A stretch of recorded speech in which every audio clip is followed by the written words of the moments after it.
está en alrededor de 35,000 millones de pesos. Y lo que contrataron como gastos irreductibles en los programas de asociación públicas privadas es prácticamente el doble, lo cual está dejando una situación financiera sumamente vulnerable al Estado, con otros agravantes a los que voy a referir más adelante. Y estos contratos irreductibles significa de que si caen los ingresos del Estado, como son gastos irreductibles, la prioridad de pago será a las empresas extranjeras que construyeron estas obras. Obras además onerosas, porque el costo de los hospitales que se construyeron, de acuerdo a los promedios de construcción reales, costaron casi 3 veces más que el costo regular que tenían las obras desarrolladas por el sector público, y con costos elevadísimos en las carreteras, donde por ejemplo el famoso circuito mexiquense costó 24,000 millones de pesos para 113 kilómetros, lo que significa un costo superior a 200 millones de pesos por kilómetro, muy por encima del promedio de construcción de obras de esa naturaleza. Entonces, yo retomo esa experiencia porque evidentemente nosotros estamos totalmente de acuerdo en establecer reglas claras con el sector privado para que se hagan buenos negocios, pero no negocios que evidentemente se realicen pues a partir del tráfico de influencias, del cobro de comisiones que se les piden a muchos de los contratistas, tanto en adquisiciones como en las obras, pero también tampoco empeñando y poniendo en riesgo las finanzas públicas de la entidad. Hubo, indudablemente, otros temas en los que avanzamos, temas enormemente engorrosos. Por ejemplo, todo el programa de desregulación en la enorme tramitología que existe en el gobierno. Y hablo de regulación y no de simplificación administrativa, que hay una diferencia enorme, porque la simplificación administrativa se redujo fundamentalmente a disminuir el número de trámites, no a realizar un concepto distinto de gestión de los trámites que se establecen en el gobierno local. Y la desregulación tenía que avanzar fundamentalmente en los procesos de autorregulación de las empresas para, por ejemplo, eliminar las licencias que se vuelven muy engorrosas aquí en los municipios y que son una fuente de corrupción terrible, para hacer las declaratorias de apertura, donde el empresario asumía, declarando públicamente, que cumplía con los requisitos y normas establecidas en la ley, y le correspondía a la autoridad verificar que así fuera. Con lo cual, no solamente redujimos los tiempos, aunque también hay que reconocer que en muchos casos pues, la burocracia siguió prevaleciendo. Y cuando prevalecía encontramos posterior una reforma administrativa más profunda, que fue la del telefonazo del jefe de gobierno para destrabar indudablemente muchos de los trámites que facilitan la corrupción en toda esta cadena burocrática que existe en todas las administraciones públicas del país.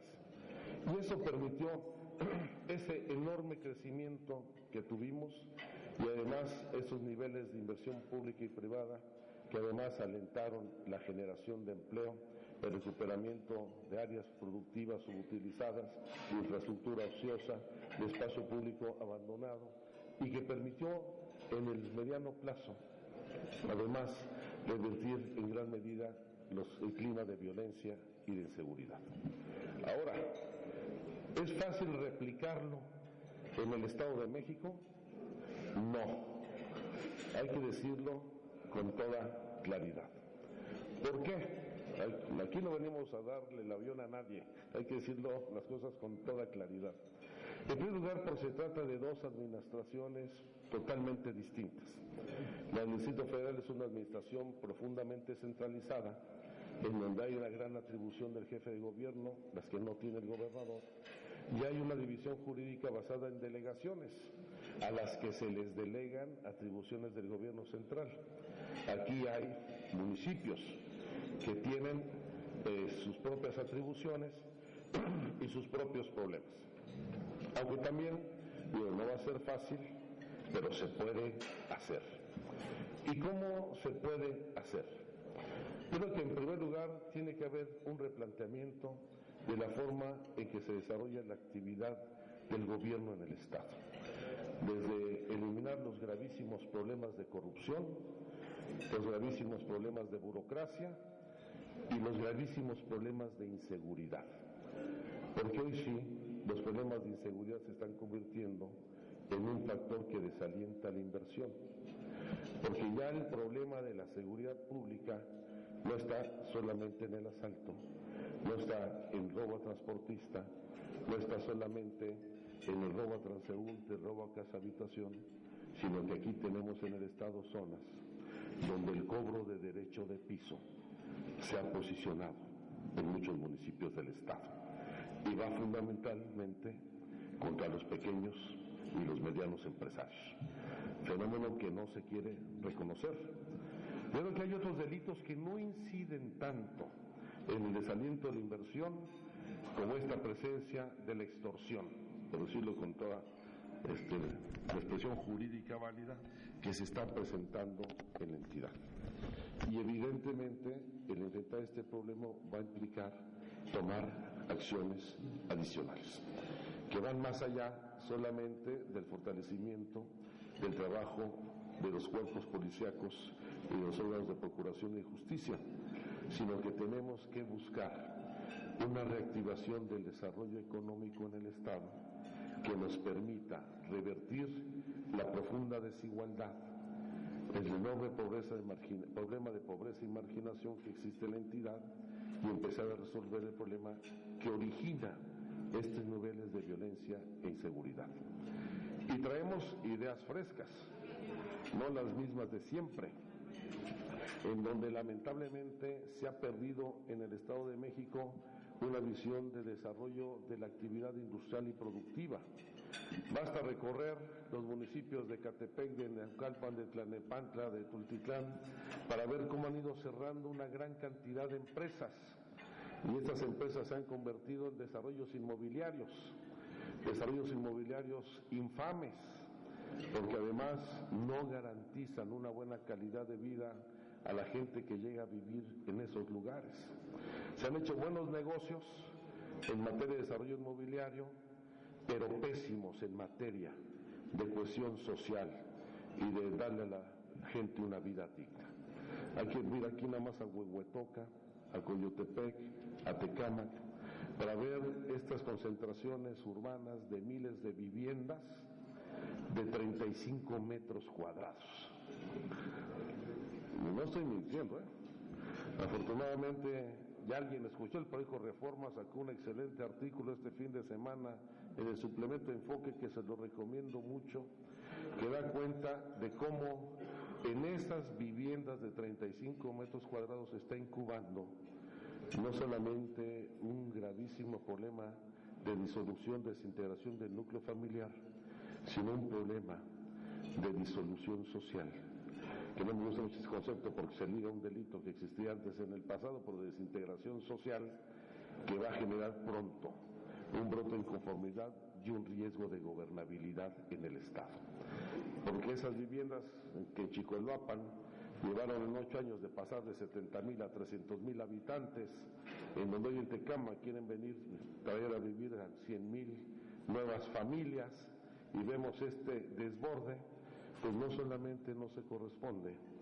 con un desarrollo urbano adecuado para las familias que están llegando a vivir al Estado, 200,000 en promedio cada año en la última década, sino que además sigue desmantelando la planta productiva existente. Entonces, aquí va a haber la necesidad de hacer un planteamiento para recuperar la actividad productiva en dos vertientes. Una, evidentemente tenemos que recuperar la actividad productiva en el campo mexiquense. Creo que se ve muy lejano a las preocupaciones en la zona metropolitana, pero indudablemente el campo mexiquense requiere una reactivación para volver a ser el primer productor de maíz como lo fue en el país, para mantenerse como el principal productor y exportador de flores y de plantas de ornato, pero también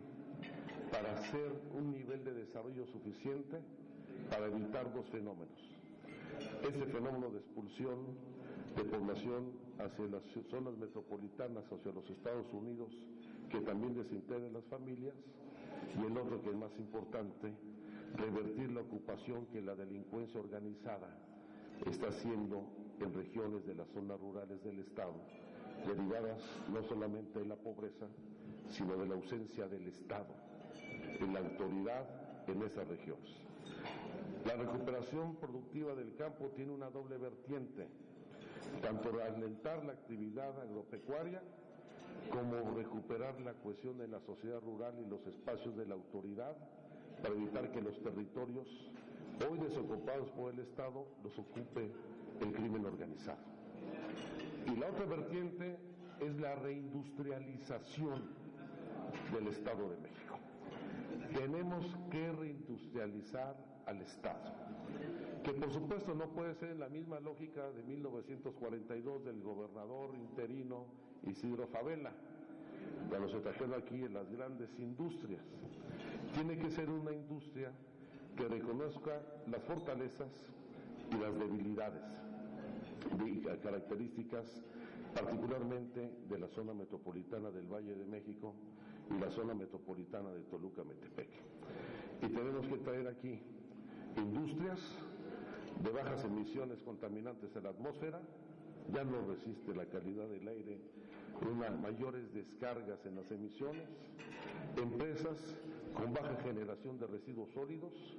no tenemos sitios de disposición de residuos, empresas que tengan procesos de eficiencia energética por los problemas que tenemos de abasto de energía, a pesar de que hay suficiente energía en el país,